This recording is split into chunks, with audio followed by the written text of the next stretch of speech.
Thanks very much indeed. Thank you. Good afternoon, everybody. Thank you very much for being here. It's fairly nasty outside, so thank you very much for making the effort. Right. First item on the agenda is apologies, please. Thank you, Councillor Whelan. We have a few apologies today. The first being from Andrew Delaney, Corporate Director from Housing, Elaine Kvetsky from Dorset Parent Care Council, Councillor Carol Jones. I'm here. She's here. Oh, sorry. I made it. Thank you. I didn't see you. Thank you. Andrew Frost, Service Manager for Community Safety, and then also Simon Fraser-Brown, Youth Voice Service Manager. And Rachel Lackland, sorry. Thank you. Sorry, I'm just trying to switch the noise off from my device, and you might just have to put up with it because I'm being technically challenged today. Is it that one? That's okay. Hopefully that's a technical system has dealt with that. Review of previous minutes. Has everyone had an opportunity to see those and check them? Are you all happy with them? Yeah? Yeah, nothing anybody wants to bring up. Okay, lovely, thank you very much. I'll find those later. And have you seen the proposed meeting schedule for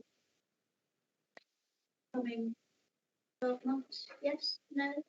If you haven't, don't worry. Came with by Kate Critchell towards the end of last week. I'll get them sent out again, okay? I don't think there's any change there from, you know, we've been struggling with getting a settled schedule, haven't we? But it's done. So I'll make sure that it's sent out to you separately from everything else so that you won't have to work your way through it all, which is a bit of a pain, to be honest, to get that sorted. Thanks very much. So we'll approve that at a later date. No great hurry. Item 7, corporate parenting data set. Sorry, just before we get started. Oh, we sorry, Paul, I missed you out. I can't see you close to me, that's why. Paul, scene setting, please. Yeah. Thank you. Hello everyone, I hope you can hear me. Please wave if you can't hear me. If I don't see any waves, I'll carry on. My name is Paul Dempsey. I'm Corporate Director for Care and Protection, and it's been a busy year, hasn't it? It's going to be a busy afternoon. We've got a lot of reports, so a real opportunity for people to see the amount of business and activity that's been going on for children in care and care leavers across the period that's being reported on. For information, I can tell you that our children in care numbers at the minute are about 450. They sort of change every day, every other day, and our care leaver numbers are about 580.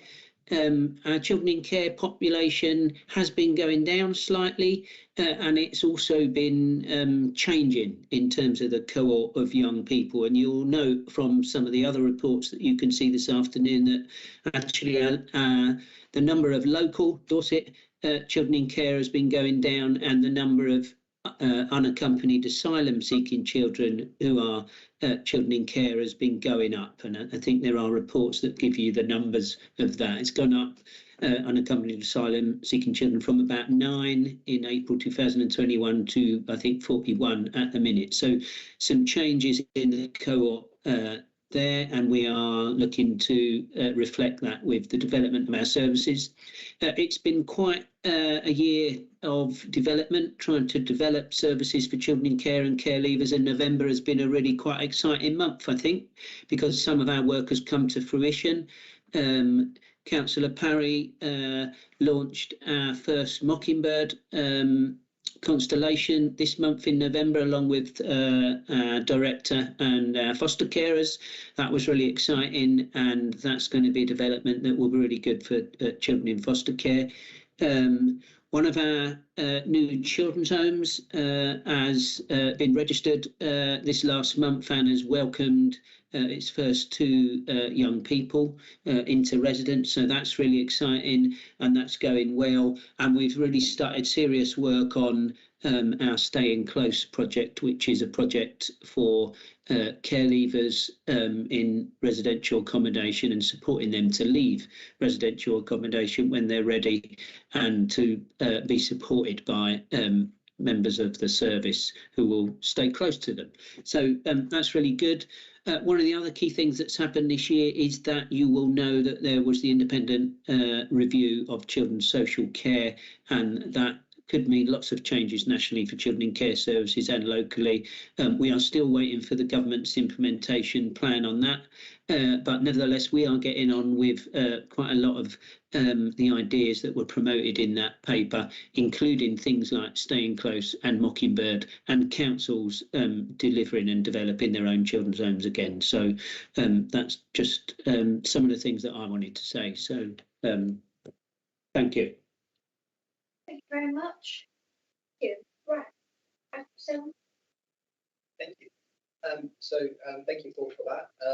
It leads me quite nicely into highlighting some of the data sets of the key points. Firstly, just to say that we have a decreasing number, as you said, in terms of our children in care, excluding our unaccompanied asylum-seeking children, which we are seeing an increase in. So I won't go into too much detail around that. And then some, other than to add that there's been a change in the number of percentage for the population that also will receive, and that's a national change. So we will see a further increase in the number of unaccompanied asylum-seeking children coming into Dorset. As you said, Paul, we're sitting at about 41 currently, and likely to head more towards 67 as it stands. A second key point that I wanted to raise is, in terms of performance, is our adoption numbers. We've had 18% in September achieving permanence through an adoption route, which is higher than what we're seeing on from our statistical neighbours that are good or better, and also on a national scene as well. So that's quite reassuring for me. Another key positive indicator for us is around the number of children that we have with 3 placement moves or more. We're significantly lower than the national percentage, which is about 9%. We're sitting at around 7%, which is really remarkable and shows the commitment of our staff to try whole placements, for our young people using stability. An area that I am concerned about, and I have raised previously to Corporate Parenting Board, is around our initial health assessments and the timeliness of that within 20 working days. And I know that through work with our health colleagues, we're trying to improve the performance in terms of getting not only our paperwork to health colleagues in a timely way, but also the resource then for them to be meeting our working day deadline for our children. There is a compounding issue where we have some of our young people placed out of area in terms of accessing their health colleagues to, as they should be prioritising, all children in care in their area. But that is an ongoing struggle, compounded by distance from Dorset to where some of our young people are residing. Thank you. okay. Any questions for Matt? Can I just be clear, what are, on page 8, what are unregulated placements? Sure. So, so unregulated placements, specifically to do with audited regulation and semi-independent supports, support placements, a bit like Pottery Lane in Weymouth. Lily has a project, for example, as well. So with the unregulated placements, they are 16 plus. We have no youngsters as well in those placements, but it's not specifically to register as a children's home. Oh, okay. Nothing to worry about. No. Sorry, can I just comment? For the benefit of all members, it's clarifying the position between unregistered and unregulated, because I know there's been a lot of media comments around unregistered, and we need to understand the distinction between the two. I'll just elaborate. Louise, would you like to? Yes, of course. Just to be clear that within Dorset we have no children in unregistered provision. We do have children who are living in unregulated provision, and this is provision for between 16 and 18-year-old young people, and really where we have supported accommodation, so there is support within that accommodation. But registered in provision, it is a legal requirement for our provision to be registered for children 16 under the age of 16. And this is then regulated through Ofsted, through our inspection framework. Lovely, thank Is you. that okay? So Lovely, thank you. We've had a young man in an unregistered home that we were doing something to get it registered, but is he still there, or am I getting myself muddled? I think that might be a muddle. So we don't have any children in unregistered. No, but I thought we had, and I thought we've got it sorted. So I can talk to you about it later to get that straight in my mind. We're obviously having, and it's good that we're having more children not from our family members. Yes. Will that mean more out of the area because families often live out of the area? I mean, it's good that they go back to the families, but it might mean more out of the area. Yes. So it could do. Our first point of call is always with family, and we see that as a positive step. And as a consequence, we do know that some of our children will be placed out of area and maybe at some distance. We also have our own carers and family carers that are based locally as well. Yeah, for me, it's just a point of clarification. So with regards to refugee placements, how many young people are actually residing in Dorset?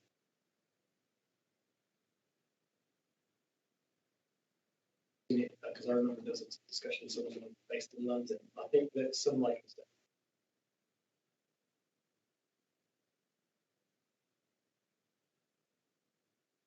people. I'm sorry. I'll pick up that question. So Sorry, Claire. yeah, no problem at all. The scrutiny, there was reported scrutiny. Vulnerable setting out. The challenges with securing local placements for unaccompanied asylum-seeking children and the numbers that are placed out of area. So I'll have to check the figures, but there were fewer than 10 unaccompanied Can I just clarify that from my point of view, I'm very happy with those young people to be outside of Dorset because the populations sort of young people, they're both nationality. That makes sense for them to be out there. Yes, sometimes it absolutely makes sense. They may have continued a placement that was already there. We wouldn't want to disrupt it, so it's right for them to stay there, or that is where we're getting offers for provision. What we do in terms of assurance is they have an allocated social worker. They have a quality assurance reviewing officer in the same way that every other child in our care has, and so we treat them in the same way. So all of those unaccompanied asylum-seeking children. Other children. One of the reports we're going to talk about at the end is potentially doing that a little bit differently, but requires some flexibility. But at the moment, they receive the same services as any other children, whether they're in Dorset or outside of Dorset. Some of the challenge. Resources and managing our resources. But yeah, more placed out of county, and that is pushing our numbers of those placed out of county. But it's for the right reasons. Yeah. That's what's yeah. If it's right to continue that placement, but also we're finding it more difficult to secure placement. Yeah, I'm just going to bring Richard in. Yeah, I mean, I would challenge that actually. I think it's not ideal that they're outside. We should want them in Dorset. Good reasons why many of them don't aware of those issues, but to sort of say, well, it's culturally that we can't support them. It's more costly to send them out. Can't give them the same. Try every effort to give them the same support. Can't guarantee it the same way. If it's a 3-hour trip to London to see somebody, it's not the same eyes on as you can get with somebody in Dorset. I think we should aspire to get as many as possible in Dorset. Do more. That's the tax benefit. are outside of it. But just round that, I was just noticing what I did about the unregulated places. I'm assuming the number is so high, but 3 in September, because we've got, that's skewing the figure. But it's, again, it's, those unregulated are not, they haven't got 24-hour cover in as much as someone on the end of an emergency call in. Won't necessarily be somebody there. I don't think anyone will have a sleepover 30, which, if we're putting ourselves in a situation saying, you have children 16-year-old, 17, really struggle about having not that could be there, relation with 4 other purposes, it's not ideal, so it's still not brilliant, we need to get closer, and we have a target of 10 for a reason. Think about that better, because the new norm is that we're going to have regular cohort with that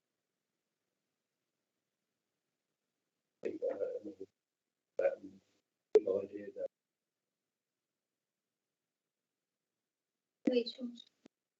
yes, I just wanted to thank you, Councillor, because that was really helpful, and wanted to really amplify in terms of, yes, we want our children here, wherever that is possible. Equally, there is that balance that some of our young people do choose to say, actually, I want to remain in an urban area.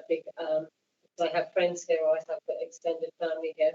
But also, I think the difference in having our children close, we have relationships with our partners here. And so therefore, we have a much better understanding of our young people and a much better way of engaging with our young people and offering better services. So I think one of the papers that we're going to talk about later this afternoon will propose a different way of or a different approach that we would want to be taking to support more of our young people to remain indoors. I'm going to go to echo what we important people. But we've got a few of them indoors, but they go more than today because they'll have connection. And it's a little bit like we said before, if they're keen on football, then get the local football team to let them join in and little things like that. I'm quite concerned about the unregulated in that until a short while ago I was a street pastor and I would regularly in a group, same group of 3 or 4 young people, 17, 18 years old, out on their bikes around the town at 2 in the morning, with the same conversations always about, wouldn't it be a good idea if you headed home now? And well, who's going to know if I don't or otherwise other than you? And that concerns me because my 17 or 18-year-old, I would not bike at that time of night. So that concerns me. And the other thing that, and it's very topical, it sounds very topical now, but it's something that was actually worrying me before it came up as an issue. A lot of these asylum seekers, unaccompanied or otherwise, are coming from countries where inoculation is not at the same standard as ours are here. Hence the fact that we've got hopefully not a huge number of people suffering from diphtheria, but it could easily be so. But there are also things like polio, which we pretty much eradicated in this country, but they haven't across the world. And measles, all of these are potentially deadly. And we need to be checking that the children, the looked after children that we are responsible for are fully vaccinated, fully inoculated, so that at the very least we can say our children are safe. We can't be responsible for all of the unaccompanied young people or all the asylum seekers that come into the country. But we can be responsible, and we are responsible for our young people to make sure that they. Yeah, I just wanted to comment first on the just to describe a new process for quality assurance around We absolutely need to be really clear about making sure the right people are in that team and they're ready to be there. So part of that is making sure that they have an appropriate path or plan. It's a step towards independence, and that's the right thing to do. So that's the first thing. The second thing to do is we have enhanced visiting assurance, reviewing officers and social workers doing more visiting to some of those places just to make sure. Then the third thing that we're doing is we're gathering up all of that intelligence, which comes in a quarterly report to the senior leadership team. We focus on children in that provision public. So gathering up that intelligence. The other bit of that is that Ofsted are planning to bring in an element of regulation for that provider cohort, and we've been working really closely with those people here to prepare them for that regulation. And in any of our contracts, and we're only contracting, say they're willing to work towards that regulation. So I just wanted to be. That's what you were going to say. I think that's true. Yes, yeah, and it's helpful because what the regulation regime will do for 16 and 17-year-olds is it will clarify the distinction between care and support. So at the moment, although there are unscrupulous providers in the market, there are other providers who are concerned that if they provide too much of what might be seen as care, they would be liable for prosecution by Ofsted because they would be running illegal children. So the regulation regime looks like it will be proportionate and it will clarify the distinction between what is care and support. So those providers will be able to provide more appropriate levels of support for those young people, free of the risk of being prosecuted. I just wanted to come back on the importance of the initial health assessments, and that is the way we find out the needs of our children and young people, and making sure, just particularly for unaccompanied asylum seeking children, really important we do those.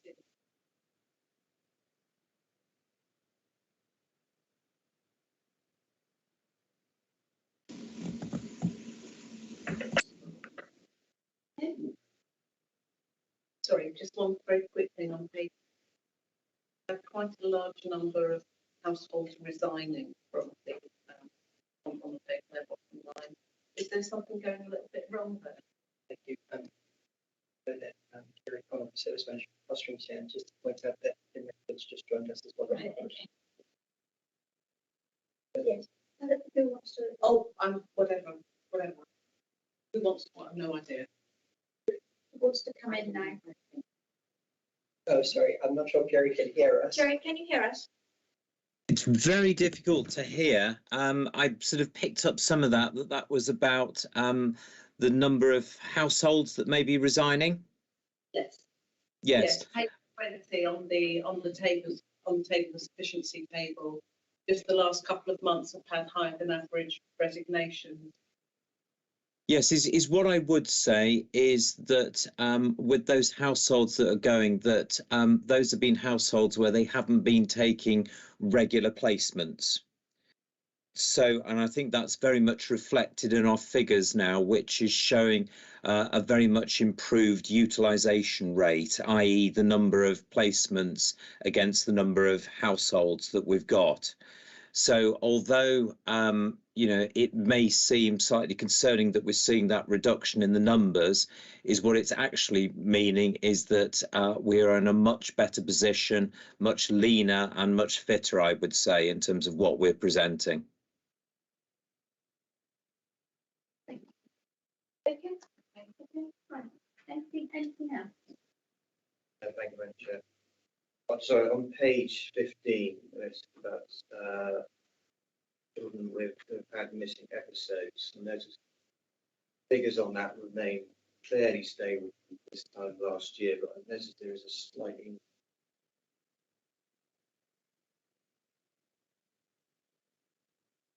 Now, as I say on the comments, it says the figure is still relatively high. Concerns about that, you know, obviously I appreciate, you know, child would have obviously different individual needs. Obviously, they could be more complex than maybe maybe other individuals, but just wondering what what can we do more to help improve that. I see that it says here that meetings are being chaired on a weekly basis. So I think that would be a step in the right direction for to maybe help improve that. They're concerned that figure could roll away from us. Thank you. So I'm just thinking about in terms of maybe getting a little bit more detail in the commentary for our next board from the people that lead on that, either through Paula Golding or the current shared service manager, and then that will inform further discussions.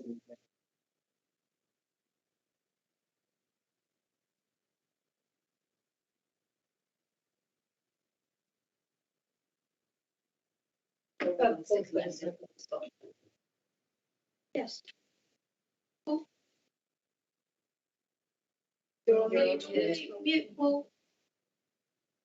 Sorry, I was coughing, so I put myself on mute before. Okay, on the missing, I think it's a good point to raise. Missing often is an indicator that there are other things to worry about in relation to young people. It's often an indicator that they might be at risk of exploitation, or that there's things wrong at home or in their placement. So we are concerned about that. We are working with our multi-agency partners, with our police colleagues very closely, and our health colleagues, and our targeted youth workers in the localities to build relationships with those children and young people, and to map out the connections between different young people who are going missing and we might be worried about, and different adults who they might be associated with. So that work is ongoing every day. There are meetings and there are weekly meetings to do that, and we do return home interviews to young people. An independent person generally will visit the young person to try and ascertain how they are and why they went missing. So it is something that we are trying to get on top of always, and to understand young people and to build up relationships with them.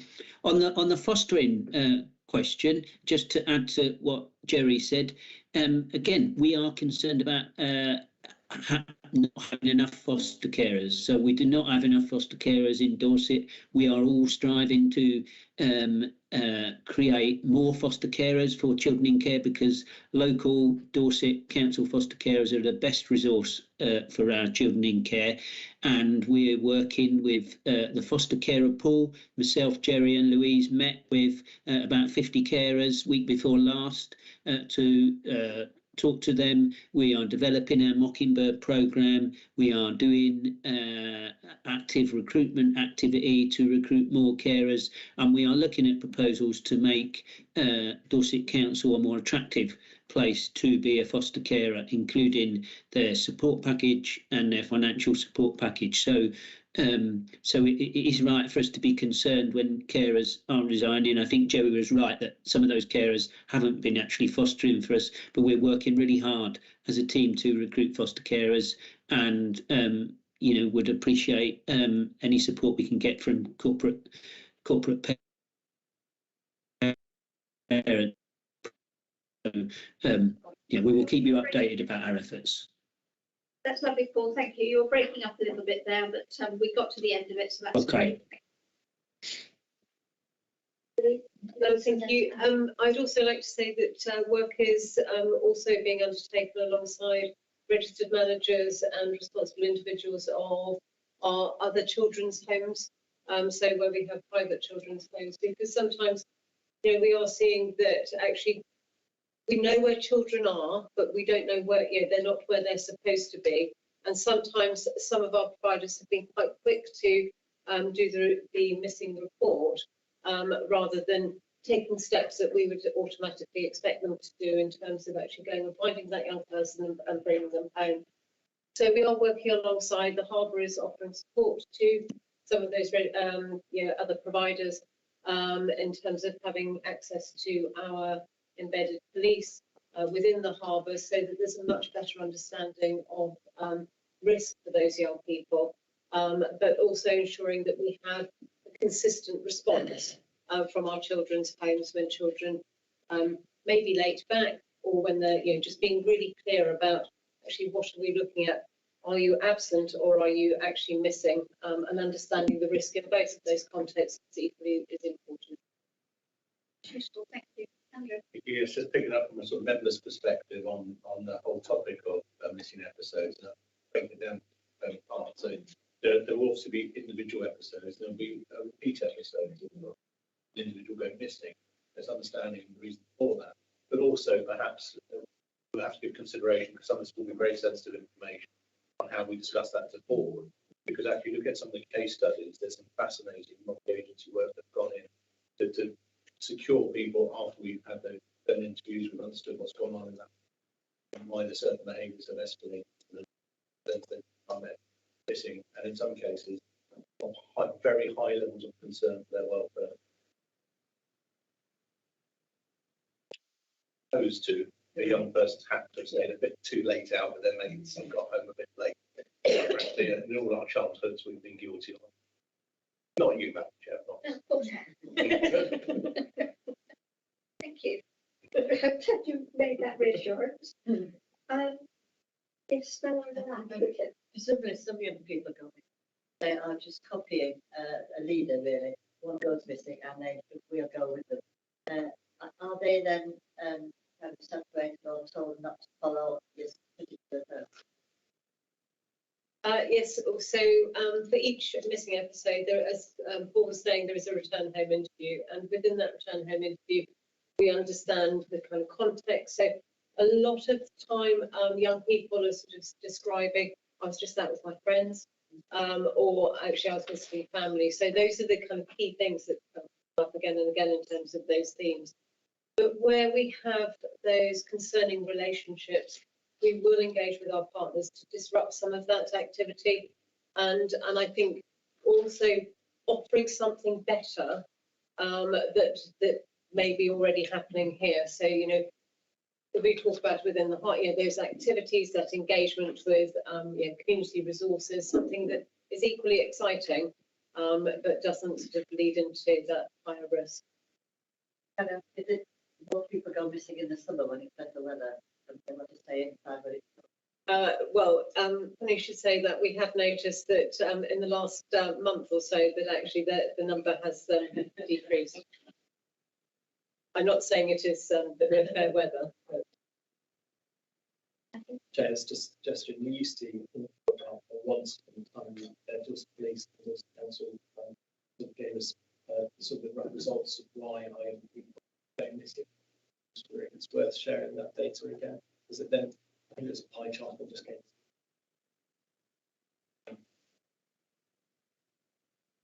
Easy to extract that.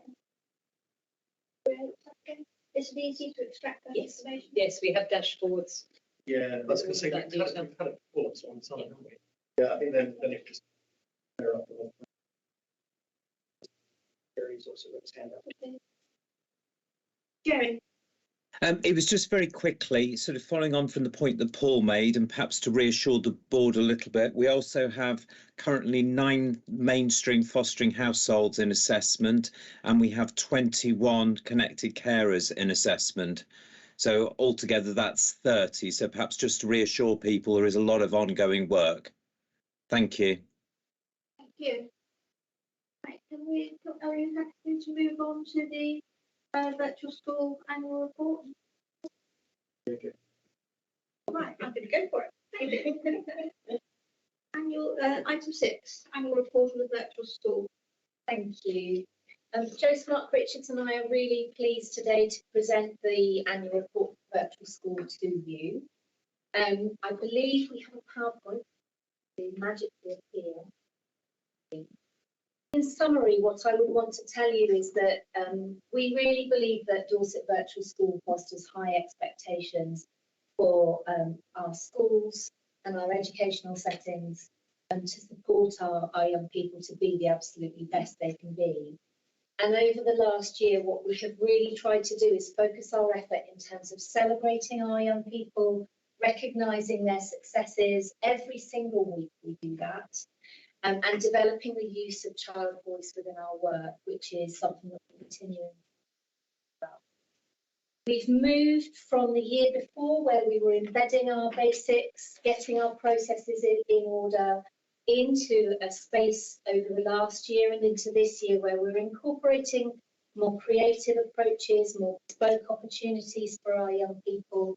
And we're really, really proud of that. And I think part of what has enabled us to do that is the way that we have grown the skills and the knowledge of our team within the virtual school. So the recruitment we've done to the team has been the first part of that. We've strengthened in key areas, particularly post-16, knowledge and experience around SEND and also around early years, particularly as we now have both early years personal education plan. So that kind of summarises the year, but what Jo is going to do is just talk a little bit more about some of the strengths that we picked out in the annual report.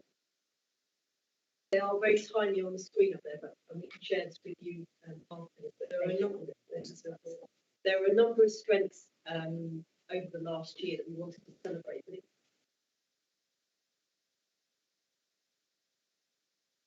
a number of children who are on reduced timetables over the last year, and a number of children who are action in those numbers during our academic year, and that's been through robust monitoring through our fortnightly inclusion monitoring model that is supported by the wider children's services team.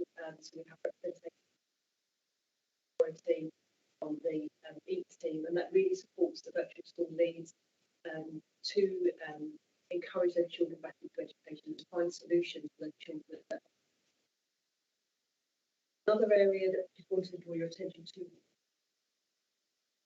in young people and those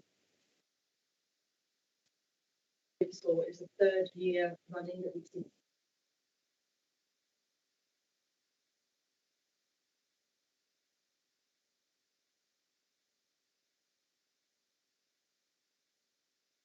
One of the final areas on that list is around the work around for our unaccompanied children in 7 languages. We've looked at the languages of our children that we have, and it's a key handbook as a welcome to England, a welcome to Dorset kind of handbook with lots of information in English, but also in work team and families and foster families of those children we can work with those young people. Recent Southwest 16 working group. Some of that information was shared, and it was really heralded as a practice that we shared with the wider Southwest, really. Yes, so another strength that we would want to highlight for you is that we've worked over the last year with University College London to deliver action research projects in some schools. And what that enabled them to do was have the really great skills and knowledge from University College London, who were able to find the right research for each school to match the action research project that they wanted to work on. That took them through the course of that year. Each school had their own bespoke person to support them through that. And they then presented that back in an evaluative session where they talked through the work. It was incredibly powerful. There is going to be a case study booklet, which will be a Dorset case study booklet, but that booklet will form part of a national set of case studies, which we're really proud of. And we are going to do that again this year, and what we're doing this year is extending that into post-16, so we will have some of our colleges and post-16 schools involved in that project as well this year, because we felt that the success was so strong, the schools that did it. And the other thing that it's led to is that some of the schools who did the research are going to be delivering training to our other schools as part of our designated teacher conference in January, so that it's not just us banging the drum, it's our schools who are already doing great work helping other schools to.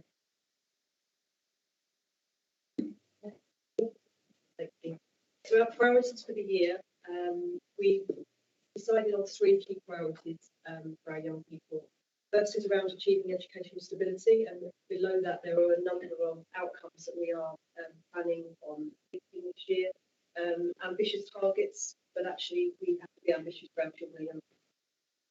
The second one is around improving how children are represented in their work, so that is following on from some of the work we've always done with the voice team, but extending that to really have an offer for our young people throughout the year that they can access that widens their opportunities around education and that their views are heard within what we are offering. And finally, to develop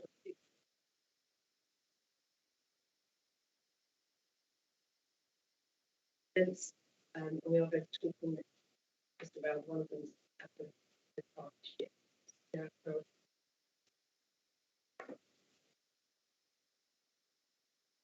so our most recent event, we took 8 young people to James Farm in London.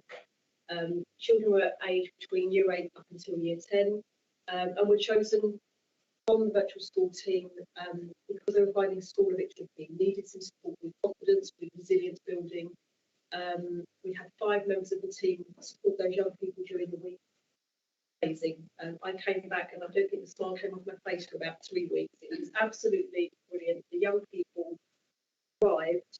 We herded cattle, we moved sheep from one field to another, we cleared pens, all sorts of things, to do with farms. Went on some very, very, very long walks up hills and mountains. But it was an amazing experience. And actually, for those young people, there was an impact survey completed prior to them going on the trip, and then when they came home. And there was an 18% increase in well-being for those young people as a whole. So it was just really powerful. We are going to run it again for a different cohort of young people in May. I would love us to have a James Farm visit. That would be amazing. And every one of our young people should go on it. Absolutely amazing. And that's just one of a whole host of events and offers that we're running for our young people over the course of the next year. Some focused around literacy and writing and creative writing, art, really good range of opportunities that we're starting to develop. But what I'd like to finish on, there's a slide for it so you can leave it there. What I'd like to finish on is actually just to thank the virtual school governing body. This is a group of people who, some of whom are you and others. We have representation across all our phases of education. We have education representation on there. We have a staff member who's a staff governor, and some of the councillors from this group as well. And Kim, who's here today, is also represented on that board. We changed the way that governing body works about a year ago and asked a lot more of them and asked them to take responsibility for the aspect of the virtual school development plan. And that requires them to come along and dip sample PEPs with us, to sit in on our meetings, so people progress meetings, our funding meetings where we allocate funding to our schools for to meet particular targets for the children. They really have to work hard on the monitoring aspect of it, and I'm really grateful to all of them for the time that they give to do that, because I think it really helps us to raise our game, and it really does work as a continuous cycle, so that their findings are fed back into the main governing body meetings. But we then take obviously actions on those on that feedback that they give us straight away, and that then continues in that cycle. So I think it works really well. Virtual schools don't have to have a governing body. There's nothing that says we have to have one, but I think ours is really, really good, and I wanted to say thank you to Paul, put your hand up. Did you want to speak? I'm just anxious that I wanted to remind colleagues that it is a public meeting, and just anxious that we've been mentioning some children's names, and just ask colleagues, could we not do that given it's a public meeting? Thank you. Stella. Yeah, I think the work you do is great, and it's just good for all the youngsters. But I've got 2 questions. if a child moves from one placement to another and has to change school, sometimes it was quite difficult for them. What support do you give them for that? You're right, it is difficult, and there's evidence that shows that every time a child transfers to a new school for whatever reason, it can put them back 6 months or more in terms of their academic progress. So obviously that's something that we want to limit as well. The key for us is obviously partly is in early planning of that transfer and making sure that it's the right school placement to match the home that they're in.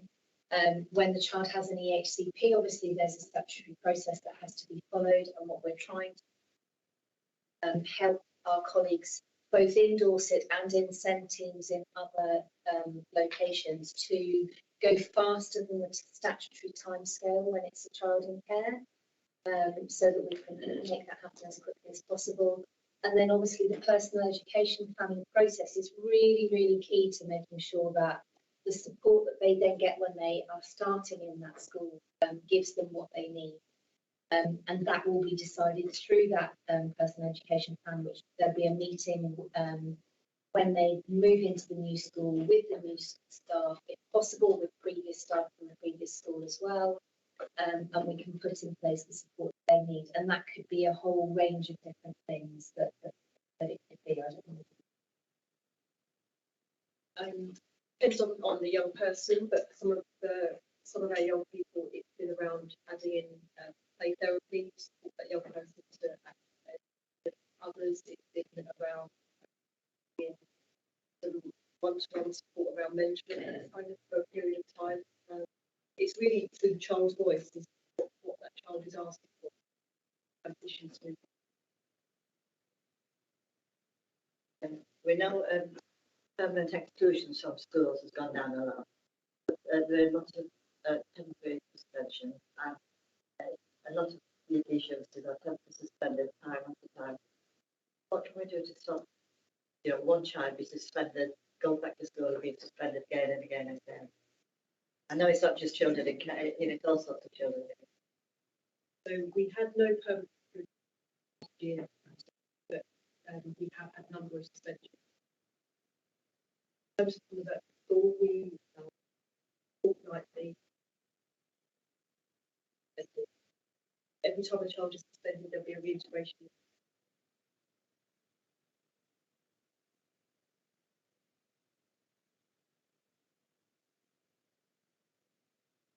Of those children who have had multiple suspensions, either myself or the specialist teachers have then worked with the school as well to look at wider school strategies around that young. We have used our big bids for some of our schools. We've had a big bid process where a school can apply for some funding around a strategic priority that we can support. That's been used for some of our children who have been suspended on multiple. We've had myself and the service look at the trends of those schools that are suspending more regularly. We then had a meeting with the inclusion leads, and they are going into schools. And myself and are meeting with the heads of those schools.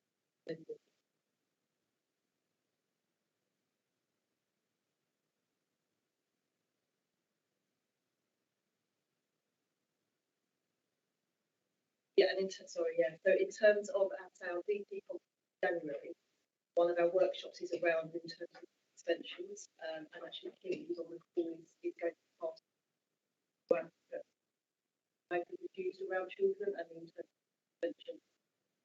Kim, on that.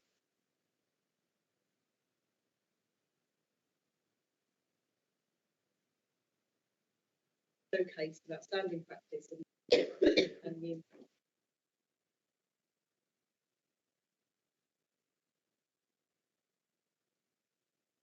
Yeah, just explore that in a bit more detail. The fantastic work you're doing, so down to focus on issues that are. My concern is around suspension number on boys.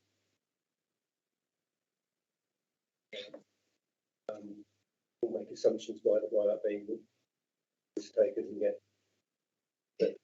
But are the assumptions correct? How does that compare nationally? Do we have the issue with sort of male role models to support some of those? If it's, are we an outlier, or is that the sort of average? So, thank you. We're not an outlier, and if you take this broader than just children in care to national suspensions data more widely, that would be typical in terms of it being boys and girls.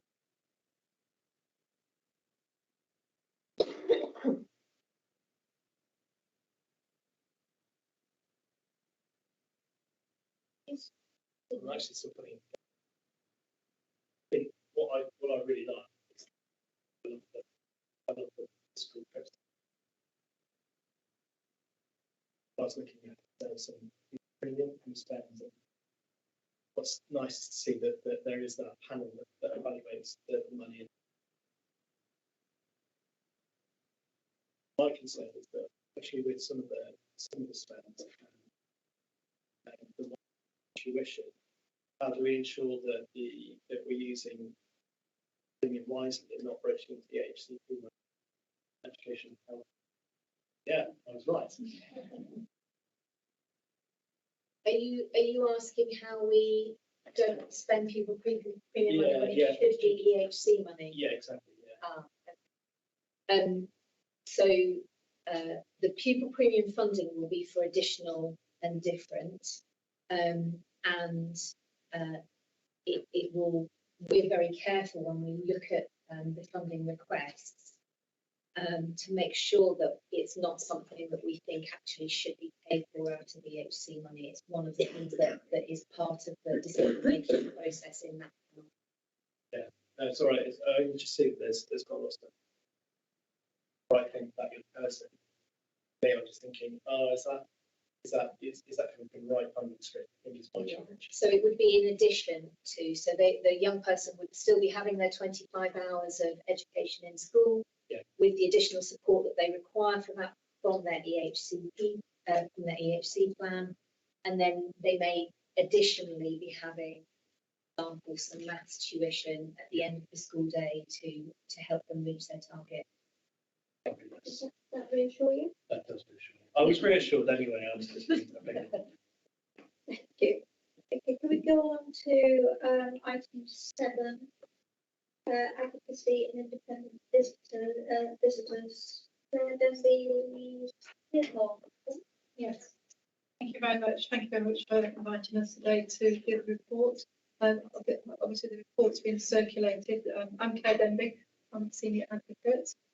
So I just want to pull out a few sort of key areas around the advocacy, and then Louise will touch on the independent visitors service. So the advocacy service, we're on track. So the contract started in August 2021. Sorry, get my year right. And we actually both started in post around March this year. And there was some initial sort of, I suppose, challenges with the contract, with how it was implemented to begin with. That was then rectified around the January time, and then since then we've been very much on track to actually get to where we need to be as far as fulfilling the contract specifications for both child protection as well as for children in care, providing the advocacy. And we're now providing a consistent service where all young people that are referred to us are actually receiving a service. And we also have a very good take-up once we do the initial contact with the child or young person, that they actually then want to continue with that advocate support, and the advocate will then work with that young person views and wishes actually in the relevant meeting, what their issue is that they would like the advocate to on. And just really want to also sort of say we've worked a lot since we've been in post to actually really sort of embed our practices and our processes within the advocacy team. And what we're routinely now doing is we're offering children and people, when they've had a service from us, that we will then continue that for their next year. And for children in care, again, for that we're having a very good take-up, so we're actually able to build those positive relationships with their advocates, and were able to develop their sort of lifelong sort of skills around self-advocacy, so that they can then take those into their adulthood and develop those skills. We're also sort of coming out of the sort of COVID period where actually we're getting out and doing our advocacy face to face, and sort of meeting with children about how we should turn them, what their preference would be is where we sort of take our. Yeah, so the IB service, when we first took it over, the volunteers obviously had to go through the induction and training programme. So initially, it obviously took a while to embed all that and get the volunteers over to NIAS. But once that was all done, the service is growing quite quickly. So we're working towards the contract of 33, which is increased with these reports as well. So eventually, we're looking to increase that in line with the national visitor guidelines of 10% within Dorset. So some local authorities are already there with that. But at the moment we're working towards the 33, and obviously when it comes towards that, then we're looking at increasing the numbers. But overall, it's generally going really well. We had a group activity back where we arranged paddleboarding, and we got a group of the young people together. And it was over at Longham Lakes in Ferndown. So it was a good opportunity for the children to spend time with other young people that are in a similar situation to them. So the feedback from that was really positive from the young people and volunteers. We've also got, in July, we matched an asylum seeker, which has gone really well. Someone mentioned about football, the volunteer has helped him find a local football. So he's currently in semi-independent living, fairly restricted as to what he can actually access. So the volunteer is kind of taking on that role of helping him with the support. He's coming up towards 18 now as well, and it's been agreed that that can be extended. But for him, it's been extended. He gets used to being in the local community, and it's actually been really beneficial for him. And English skills improved over the last few months.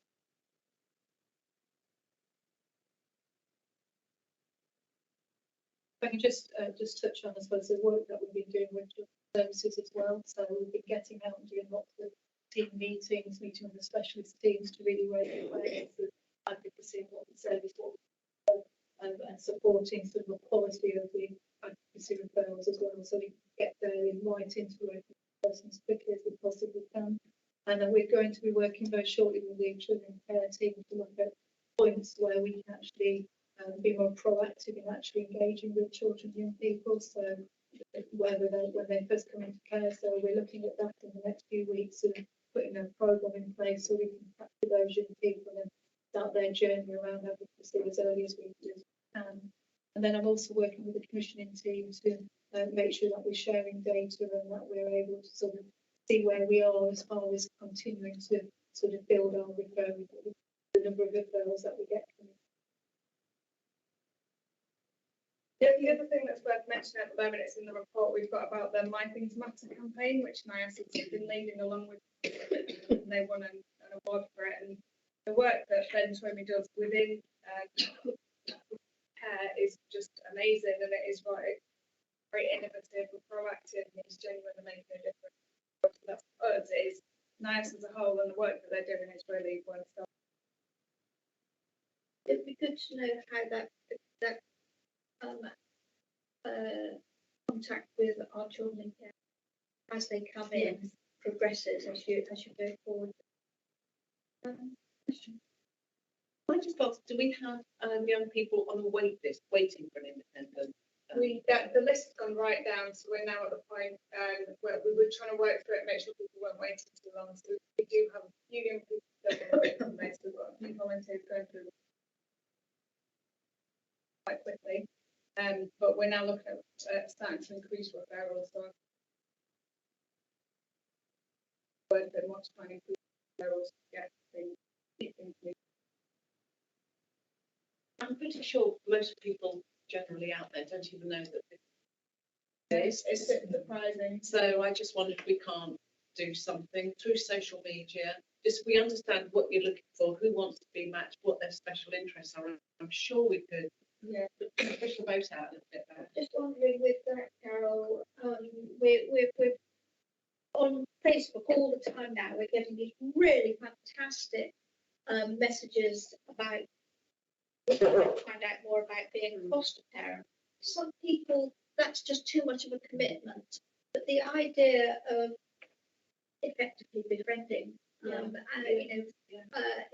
is not quite so. It's less of a commitment, but you're still making a difference. You're still making a difference, and indeed, it may lead on to a greater commitment at a later point, mightn't it? So perhaps our marketing team. If we all had a social media post we could share, we could get to it. Yeah.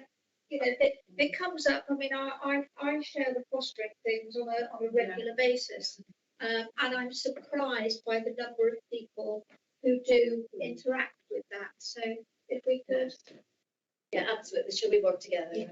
The commissioner team and NIAS can work together to get the right skills and the right messages out there. yeah, I think that would be useful. Andrew, did you also? Was it Stella? I saw a hand. No, I wasn't related to Stella as well. Yeah, independent visiting is so very important. I was an independent visitor before I got onto this council. I could do it as a district councillor, but not. And it is wonderful. It's wonderful for the person who's doing it because you're having fun with the youngster, and you can take them out to the coffee, you can take them to the beach, you can do all sorts of things. And you're the only adult that actually turns up without a clipboard, without a piece of pen, without taking notes. You are there just to have fun and to make something different for these users. And there was a colleague who was doing it with me, and he'd actually been the same person for 12 years because you've got that bond, and it's just lovely for the youngsters. So do please encourage people to do it. It's good for both the visitor and for the. Well, I think it's a symbiotic thing, isn't it? It's really good continuity as well because social workers are busy and they change quite regularly. Sometimes if they change placement, then obviously that can be quite daunting. If they keep the same intent, and they've got that continuity of someone that knows what they've been through, they can talk it through it. Yes, I'm just looking at the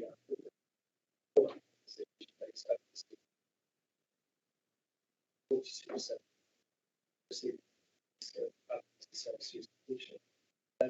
It's interesting looking at the breakdown.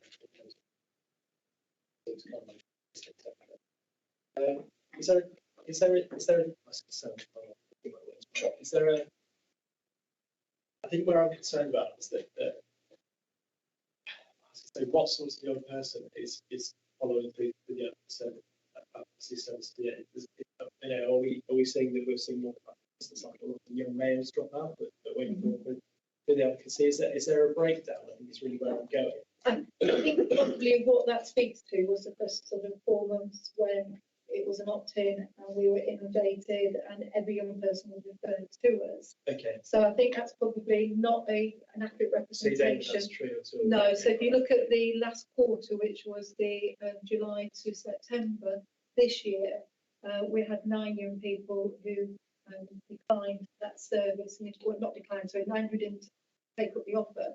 And the actual breakdown of that, we had 2 young people that declined it, 2 young people that disengaged, 4 where they were uncontactable, and then 1 where it's a duplicate. So the actual numbers have really reduced on that.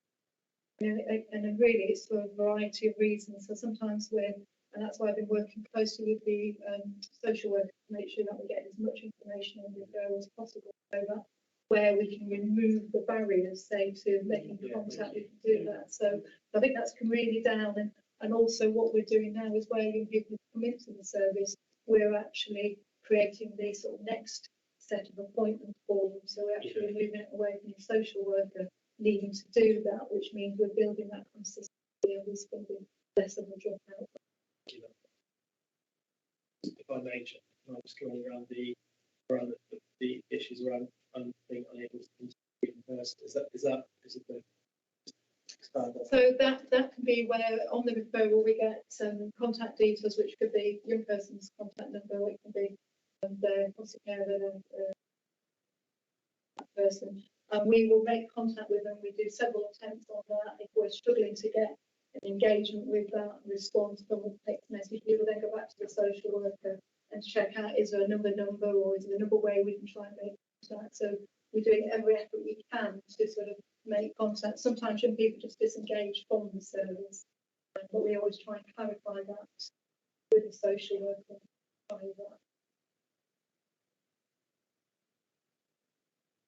Only just to quickly reiterate what my colleagues have just been saying, obviously about independent visitors notes. I'm really pleased to actually get some positive reports on that, because as the lady just said, you know, typically when a young person could be seeing obviously maybe a number of different social workers as well. So it's really good as well if there's an independent visitor, as Councillor Jones was saying, one independent visitor for 12 years. That's really good. That's good continuity, because really that's developing a more of an individual relationship, and obviously someone who can obviously maybe open up to maybe more than maybe than what maybe for a social, seeing a different social worker, because quite often I know social workers have got quite a lot on their plate. But of course, social workers obviously have a lot of cases as well, and they may be seeing quite a lot of young people. So I think it is something.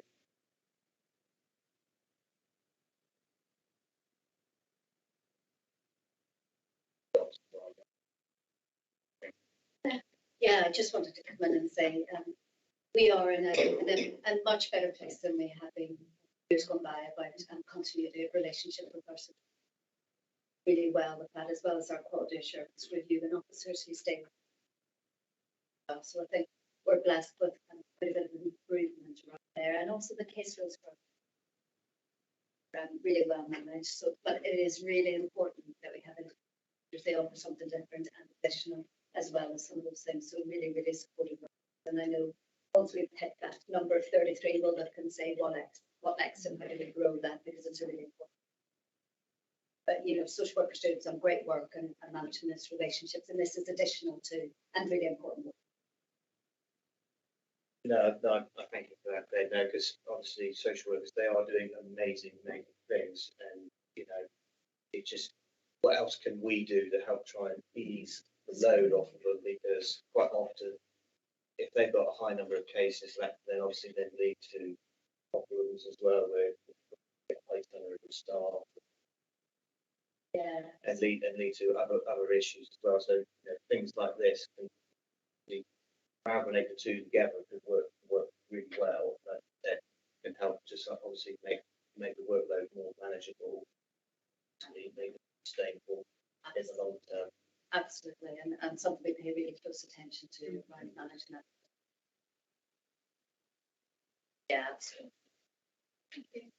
Can I move this on, because we're a little behind schedule, not desperately, just trying to keep the gear all night. Item 8, independent reviewing officers annual report. And this is Jane rather. Yeah. Hello, I'm Jane Cannon, one of the quality assurance service managers. My focus is children in care. You've all obviously seen the report. I just wanted to explain what the quality assurance reviewing officer is, and that they undertake the statutory and overall the information and the data describe a developing quality survey which continues to support our good outcomes for our children in Dorset. We've got a collaborative approach which is based on the understanding that they will challenge practice to improve outcome for our children in care, and that there is an improvement journey, and it continues with high expectations, high challenge and high support, driving forward and linking in with our strengthening services and our performance plans. We have a person-centred relation approach, which is more effective in improving the experiences and outcomes for our children in care, and it's achieved alongside a robust escalation and challenge process. The key things that have previously been discussed as well is that we've had a consistent workforce within our team. We've had some more recently, so this report's up until March, we've had some people leaving, but a good recruitment. We've been able to fill vacancies, which is also positive. We've seen minimal changes. which has given the consistency that our children in care deserve and need. And there's often lots of changes that what we're finding is the follows are the consistent person, and they know their children's journeys and their history as well, so that not having to repeat information and repeat their stories, and that they've got that oversight to make sure that we are clearly care planning, preventing drift, and making sure our children achieve and are in the right place and have the right people around them.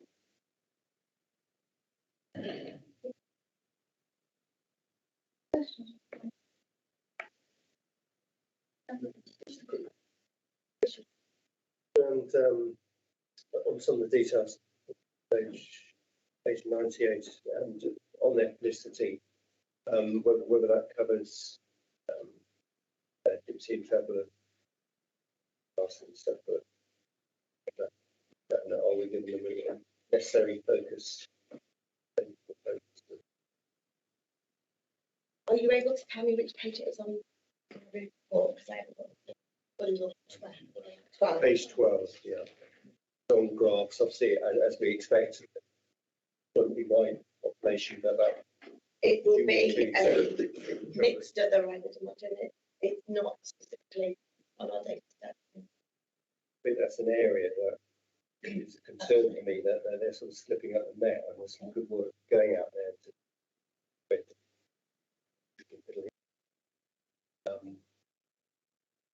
just like to know that that's an area to look at, so we could actually say what percentage of disenfranchised children are in education, and whether it's all that information is there,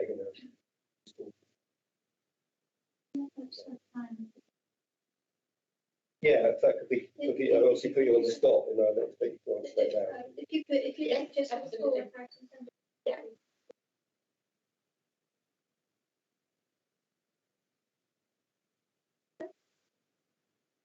Thank you. Thank you very much. Right. Item 9, service development of policy change. Do it. Thank you very much.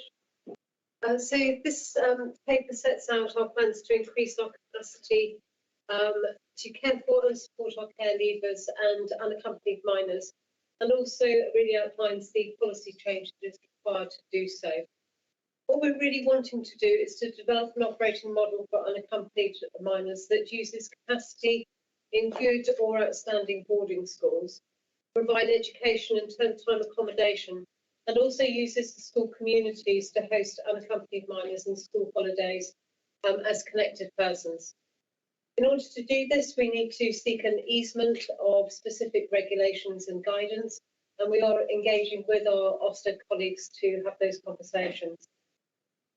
We're also looking at developing a specific service, so creating a head of service to provide that dedicated leadership to specialist service for our care leavers, unaccompanied minors, alongside the resettlement team as well. And developing the offer through our leaving care service, through the establishment of senior personal advisors, who we really see championing key areas of service delivery for young people, and also offering a career pathway within the team. The team has been quite a flat team in terms of having personal advisors and then team managers, and I think it's really important that we have that offer of progression within that service. And the recommendation of this paper is that the board supports policy change and the service developments. And this approach is really being developed in response to a national and local context. So we've talked about the National Transfer Scheme, but this became mandatory. A significant impact for us was that this became mandatory in November 2021, but also more recently in this year, we saw the mandated cohort increase from 0.07 to 0.01 of the local child population. So what this means for us in Dorset, we currently have 40 unaccompanied young people, and so this will see an increase to 67. We've really sought to engage constructively with the National Transfer Scheme, but this has sometimes proved really difficult for us. We've not always been able to locate accommodation in Dorset. So although we have the responsibility for our young people and have arranged that accommodation, we have that associated efficiency issue because these are out of area placements. And so, our relationships with our partners, for example, they're very difficult or very different to establish when our young people are placed further away. But also that full local offer of care, education and health cannot be delivered to those children. We know that we deliver really good services in Dorset. Also, a number of young people have been unwilling to locate Dorset and have expressed that preference that they want to remain in urban areas. And that may be due to the associations and friendships that they have been built as they've came to England. But also many young people do have some associations with different areas, whether that's through family or friends.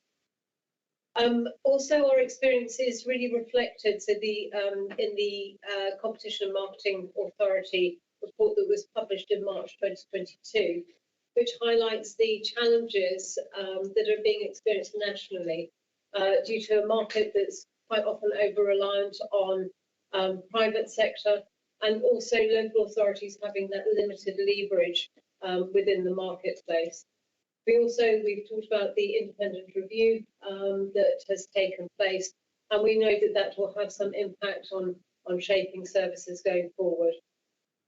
And there has been a change to Ofsted inspection framework. Research has identified that there is so much more to do for our care leavers to improve outcomes and also the experiences of these young people. And so within the Ofsted inspection framework, there is a new care leaver judgment, which is expected to be incorporated into the inspection framework by January next year.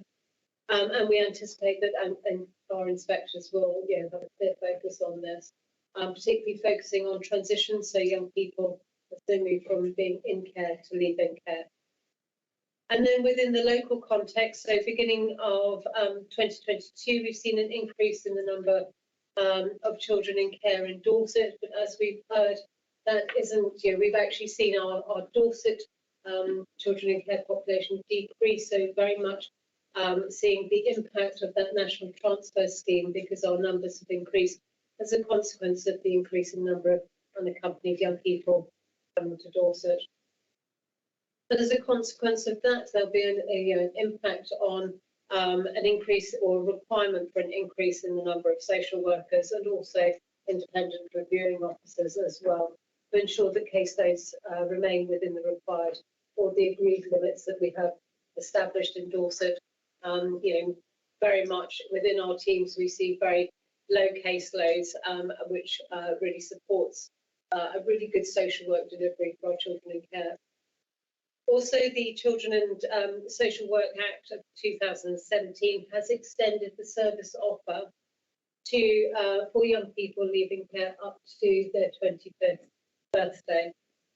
We anticipate that the current number of care leavers receiving a service from the leaving care team will increase from 289 to 441 by July 31st, 2024. I'm assuming that you have read the paper and digested that beautifully. And so if there are any questions, I'm really happy to take those.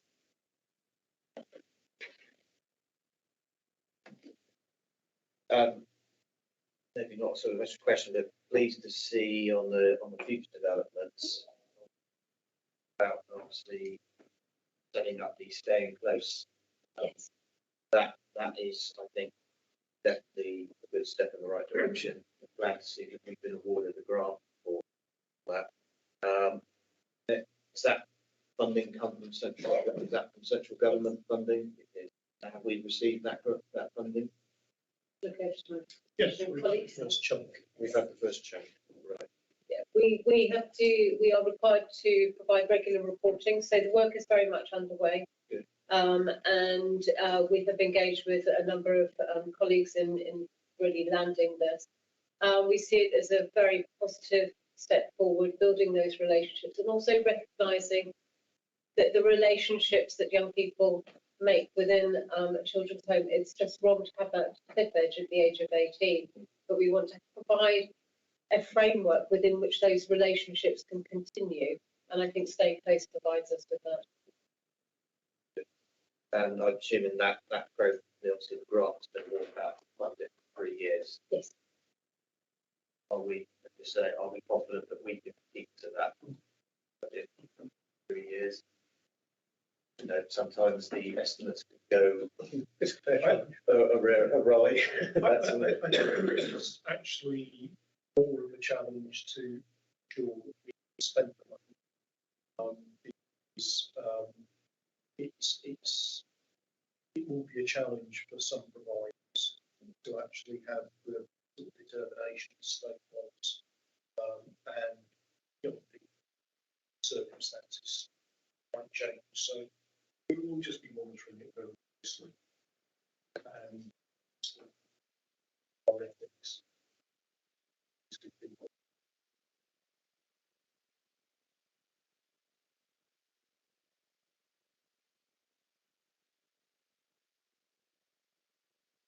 I'm so pleased with looking at independent, you know, where do we stand in terms of the costs in privately educating? Because I think this will put us at some point in the press as against having them in a placed care setting. Is there a great difference in terms of the budgets in that respect? This is probably going to be a little bit more cost effective, and we're looking for additional support from DFE to test the impact. So the cost of some of those placements is significant. We'll also be working with our charitable status of some of the independent to see what. So I think in the balance of the round, the total cost of working in this way will be more cost effective as what we want to achieve. And how and where some of that money falls is the bit that we need to work through. Currently, it's not cost effective. And it's not so much like the outcomes that we want to do. So that's why we're trying to change and reshape it a minute. Okay, I hear what you're saying. No, that's good. And presumably we're going to look to sort of group the youngsters together so that they can form their own friendship groups within that school community as well, which is going to be a win-win. How long do you think it's going to take before we know whether we've got approval for actually doing this? We're hoping in the next month or two. We're pushing quite hard. It requires approval from Ofsted, the Home Office, and the Department of Education to work in all of those initial conversations. We've had initial support for the way forward to progress to the next stage. So we're ready to go as soon as we hear. Brilliant. Finally, sorry, I mean, I know we're working on budgets for next year. Are we building in that growth to 67 and the costs associated and your extra posts that you have within the budgets? They're all within. Yeah, the cost pressures have been identified. Okay. Yeah. It's good that we're going to use boarding schools, as long as they're good boarding schools. But during the school holidays, you say that you want the school communities to be the people. Does that mean they would stay at the school the whole time when other pupils leave? They then move elsewhere? I don't know. I'd like them, so they're not constantly moving from place to place. So I think what we'd look to do, building on what we've learnt with our the work that's been undertaken with training children, having those relationships, so host families, so for weekends, going home for the weekend with that host family, but also spending holiday times with that host family. Not changing host families unless there is a reason to do so, but really, you know, building those relationships and having those established relationships throughout.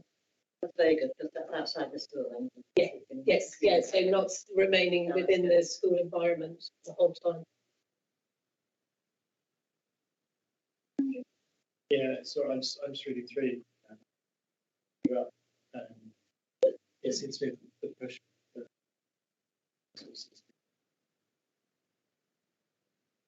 It's fantastic.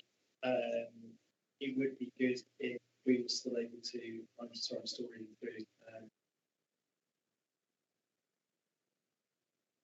Children in care to also look at using the independent schools to support those families that are in trouble, but the intervention might not necessarily.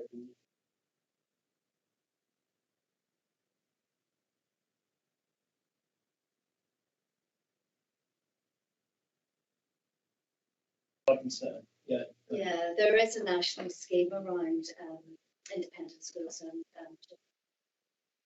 open time for our children who carry access stuff, but we should be looking at some of these. I think what we need to remind ourselves, we're looking for flexibilities in how we are delivering services. For this group of children, we wouldn't have the same flexibilities for all of our children. But if we can make the proof of concept that this is the right thing to do and it works, then we can look through some of those national schemes that already exist. Yeah. But as it stands, we're looking to do something completely different than children in care and Dorset would normally get. So I think you're right. We need to look at those national schemes and how to use them. We need to create that other scheme in parallel. So otherwise, I think that's it. Right, that we have to, and they've got the cohort of young people, right? So, but it, in terms of public perception, can be seen as they're being offered something, but actually, it's fundamentally it can be amazing. You know, face it, you know, independent schools they have a lot more of the personal holistically. So, yeah, I'm working on. Yeah, and it's mentioned that bursary schemes mentioned in there about how that works for children in care. So we'll have a look at it. Yeah, you know, where there's a child, there will be among our children in care, we will have some children with great skills and great talents. But if they will live in a stable family situation, those would be being.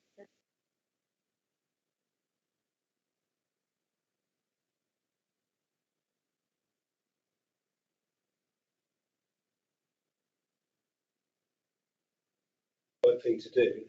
I think it's well founded. I just think that there's real key areas that we need to really assure children with really troubled backgrounds going to be in a really odd, strange setting, which a lot of people from veteran families that mostly don't struggle with. Not everyone in schools. We need to know that the safeguards are there, that the checks are good. It's fantastic for the majority of them, but I think some who may have issues with them know that we can be aware of them and they're not there. It'd be awful, wouldn't it? Because you only hear about the one thing that goes terribly wrong or something. That's where the advocacy, you know what I was going to say, got letters around the wrong way. Service will be very helpful. Louise, do you want to respond, and then Andrew? Yes, thank you. Just to say, I think you're absolutely right, and we will pay real attention, close attention to that matching, because we know that for some of our young people, it wouldn't be the right thing. And I think also, as part of this approach, we would really be wanting to have those conversations about welcoming young people at the earliest age.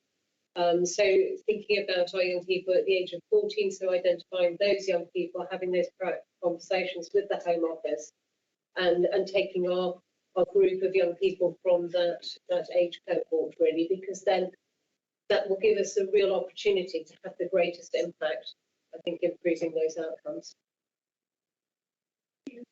Yeah, I appreciate that a lot of this hinges around the easement of the regulation. I think that's fine.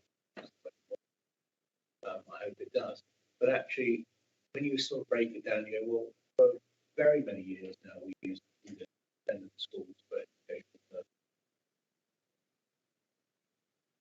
Or we've used independent lecturing arrangements to ensure that they are kept in registered provision. And perhaps this option is, and it is an option, another opportunity for us to don't need. It's just going to make that process perhaps a little more seamless for staff, and that's really going to be something that we've got to see positively. But I do appreciate that all of us will have had initial reaction about this. What might we do with this? And an actual further analysis, we're probably 90% down the road with this in many ways. That's into a space where we can actually secure it in a more grounded, holistic approach. But I absolutely pick up on the point that we have to ensure that their welfare needs are met. We're not very acutely aware of supporting them in the provision as we would for any other actual recommendation. Normally, we're just asked to note, but we have a recommendation here. Thank you. But the board supports this policy change and service development presented in the report. Can I have a proposed by Councillor Kirby, seconded by Stella Jones? Show of hands, please. Thank you very much. Right. We're moving on to item 11, which is fostering family days. Okay, oh, yeah. Oh, there you are, Kate. I was looking straight back. Sorry, Kate, so we're going on to exempt business at the end, so we're skipping that and coming on to you. I think I've given you a little bit of warning. I do apologise. No, that's all right. Sorry, I didn't. I just noticed that there was something for me to bring to update to the room. So, very brief update, but the Fostering Family Day is something that we have been trying out this year. The aim of removing many barriers to hear the voice of children. So, if we can make it a whole family approach, then hopefully we'll have more people in that space. And also that gives the opportunity for Jerry's service to come and have a conversation with foster carers, and all came to the last one at Caring Camp. And also for us to have conversations with the children who foster part of the children. So everybody's welcome to come. We haven't had any dogs yet. And it's something we do in collaboration with the virtual school and with fostering. So we're all putting a little bit of money into the pot to bring our families together to hear the voice of children, ultimately. And also what we're achieving by doing it like that is children get to know us. We are now getting to the point where children have seen us several times and will run up for a hug, like to get a hug, or a high five, or which is lovely. So we're building those relationships with children who know us, and that has meant that we've organically been able to build children in care council. And that's obviously some work that we're doing with virtual school as well, to make sure that we're doing the right thing for our children and hearing their voice in the way and not asking them to be in places. So this year we've probably seen about 70 children, but that does include some further children too, which is great. We just need to do a further breakdown to double check which of those children are. And then next year we've already planned our dates with and we've got 6 dates planned out through next year, so we can give them to carers well in advance and save the date in their diary. And from some feedback from last year, we've actually specifically looked for facilities that have adult changing provision, and so we're hosting one at the Dorset Museum because it has the adult hoist and an adult changing bench. So it's work in progress. Really pleased with the way it's going. We're plodding along. If you'd like to come along, you can. You've got a date before Christmas. Yeah, we have. Sorry, yeah, we've got the last one on the 20th of December. I won't announce the venue to the public. But Jerry is Father Christmas. Oh my goodness! Sorry, Jerry is borrowing Father Christmas hat. Dressing up. We've got some donkeys on loan that we might have some Amazon. But essentially, what we're doing is, we don't take a clipboard. There's no clipboards, and what we're doing is taking with us something we know that we want to hear the voice about, and we do that through activity. So we might be sat crafting or doing something, but actually we're talking about something at the same time, and we're making some little notes later or lodging some things that we know are important to hear and to follow. So, yeah. Anything anybody want to ask? When you send out those dates to carers, send them out to members as well. Yeah, we've got a poster so we can be circulated. If you'd, what would be really nice if there was a member of parents for each one, and we can then make sure we've got the balance right of families and professionals, and so don't be offended if we say you can't come. Well, it's got to be right for the family. But it would be really lovely to have a member. It's only 6. Thanks very much. Anybody got any questions? Right. Thank you. I have been asked, Councillor Lisa Reid, Insurance Corporate Director, just to make the board aware of the Children's Residential Disability coming to our next board in January. And just to give you a brief overview, there's a national review currently being undertaken following widespread concerns relating to children with disabilities with complex needs in residential settings. We are obviously identifying our young people that can apply identify our young people that this may apply to, and then that will form more of a report or an in-depth report to the board in January. So it was just simply to make you aware of that.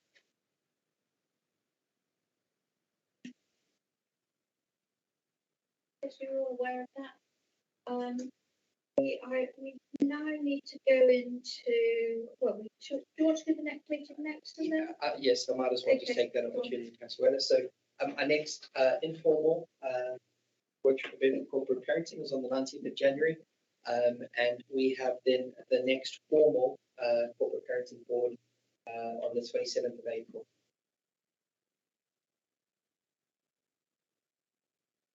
We've got all that on. But after that, we've got the next show. Yes, we have. I'll get that to you in a more easily understandable table. We're now going to exempt session. Can I get? To move the exclusion of press and public. Take down a minute or two to do that. Can I get something? Right, okay. We can switch off now and we'll go into exempt, okay?